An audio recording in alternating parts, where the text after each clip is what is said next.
After finishing up watching Ninjago Dragons Rising Season 2 Part 2, I realized something doesn't add up. So, you may have noticed some of the new elemental powers that were shown in Dragons Rising, like Balance, Figment, Shockwave, Fusion, Size, and other unnamed elemental powers, like this random Kraglin or other elemental masters in the background that never show their powers, like Noct along with the other Forbidden 5 members and whoever this guy is.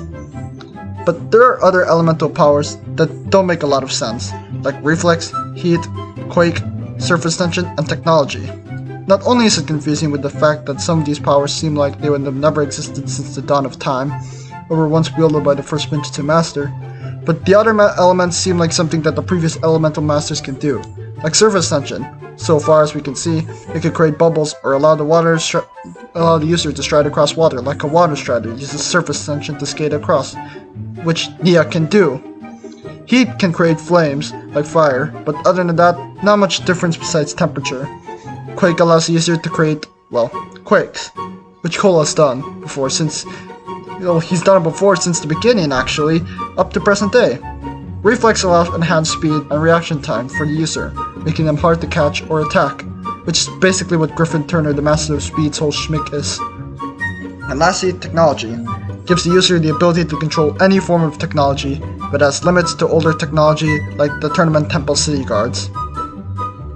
Yeah, I'm so confused on why Sora can't control them. They are literally robots. Shouldn't the Elemental Master of Technology be able to control any type of tech, no matter what time period? If that's the case, why was there no previous Elemental Master before her that can use technology during the Serpentine War? There's some big lore implications we are just ignoring here. Now, why is this the case? Well, here's my fun theory. So it's said in Season 1 that the merge created some new elemental powers. In the case of users like Geo and Zetrix, these are self-explanatory. They are new elemental masters that exist in different realms that weren't discovered yet and weren't required for spells like Master Chen to turn his army to Anacondri, which were the powers of all the elemental masters in their realm, so, there was some confusion with that spell since new elemental powers were introduced after that. But while people like Geo, Zetrix, and other elemental masters that weren't part of the spell like Moro either never received their powers yet or were off-world. So that's my explanation for the obvious powers. But what about powers that are similar to others? So here it goes. What I noticed from all these similar powers is that they appear to be sub-elements to the original ninja or the other elemental masters. Kai's fire can emit heat. Nia being able to control water allows her to do wacky things with it, like create bubbles or walk on water. Cole creating earthquakes with his sight or brute strength, making him the true controller of Earth. Turner being fast in general gives him great reflex as well. Do you see where I'm going with this? So, just like the merge, creating and revealing never before seen elemental powers, it also created new ones. By taking traits from the core elemental powers away, as in doing the opposite of merging with the elemental powers and creating new ones. This can explain why sometimes the elemental powers of the ninjas seem weaker at times, but also gives a canon reason why these seemingly pointless elements exist.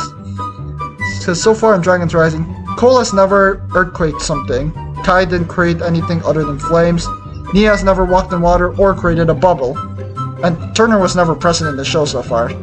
The fact is, there's now a limit on their powers and can either be the greatest coincidence ever or I'm kicking a pretty great conspiracy theory.